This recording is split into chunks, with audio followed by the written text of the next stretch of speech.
নমস্কার বন্ধুরা, আজকে যেহেতু সানডে তাই ডোনার বন্ধুরা এসছে আপনার হচ্ছে একটু আড্ডা দিতে। প্রথমে এই ফ্রেঞ্চ ফ্রাইটা ভাজা হলো, একদম এয়ার ফ্রায়ারে ভাজা হয়েছে, খুব সুন্দর, আপনার একদম তেল না দিয়ে এত সুন্দর টেস্টি হয়েছে। আর আমাদের মধ্যে হচ্ছে দিশানবাবু হচ্ছে মাখাতে খুব ভালো পারে, তাই ওকে দায়িত্ব দেওয়া হয়েছে ভালো করে এটাকে ভালো করে বানিয়ে দেওয়া, তারপরে ও সবাইকে সার্ভ করবে। দেখুন কি সুন্দর করে মাখাচ্ছে।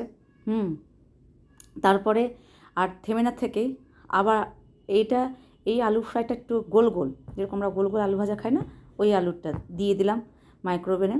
আপনার থাকে, অপশান থাকে এই আপনার হচ্ছে ফ্রেঞ্চ ফ্রাই, সেই অপশানেই দিয়ে দিলাম, কারণ এটা শেষ হতে হতেই, মানে থামাথামি চলবে না, এটা শেষ হতে হতেই আরেকটা লট চলে আসবে, তো ওই জন্য এটা দিয়ে দিলাম। দেখুন 15 মিনিট পরে কি সুন্দর ক্রিস্পি একদম ফ্রাই হয়েছে, আর একদম কিন্তু অয়েল ছাড়া। ভালোই লাগলো কিন্তু খেতে এটা। আর সবথেকে ভালো লাগে এটার মশলাটা, তার সঙ্গে হচ্ছে আমাদের ডাইনোসরের সিনেমা দেখা বেশ ভালো লাগে বাচ্চাদের সঙ্গে এই ধরনের সিনেমাগুলো দেখতে, তাই বেশ আড্ডা জমে উঠেছে। এর মধ্যেই আরেকটা হচ্ছে ফ্রাই করতে দেওয়া হলো, সেটা হচ্ছে চিকেন রোল। এই সব জিনিস কিন্তু আমার মেয়ে খুব ভালো চুজ করতে পারে, একদম চিকেন স্প্রিং রোল দিয়ে দেওয়া হয়েছে, এই আপনার ইসেই দিলাম। তার মধ্যে একটু অনেকক্ষণ আড্ডা দেওয়া হয়েছে, তার মধ্যে একটুখানি কাজও হচ্ছে, কিছু ফর্ম ফিল আপের জন্য হোয়াইট ব্যাকগ্রাউন্ড চাচ্ছে, তো এরকমভাবে চাদরটা দিয়ে দেখা হচ্ছে কি হচ্ছে না, কিন্তু হলো না।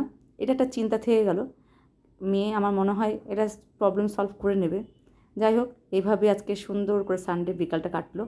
তাহলে দেখুন সুমুর অবস্থা, সবাই মিলে কাজে ব্যস্ত, তার মধ্যে আড্ডা হইচুল্লা চলছে। তাহলে কি আজকের মতো কেন ভিডিও শেষ করছে, টাটা বাই বাই। আশা করি আপনার ভালো লাগলো, টাটা, আবার নেক্সট ভিডিও দেখা হচ্ছে।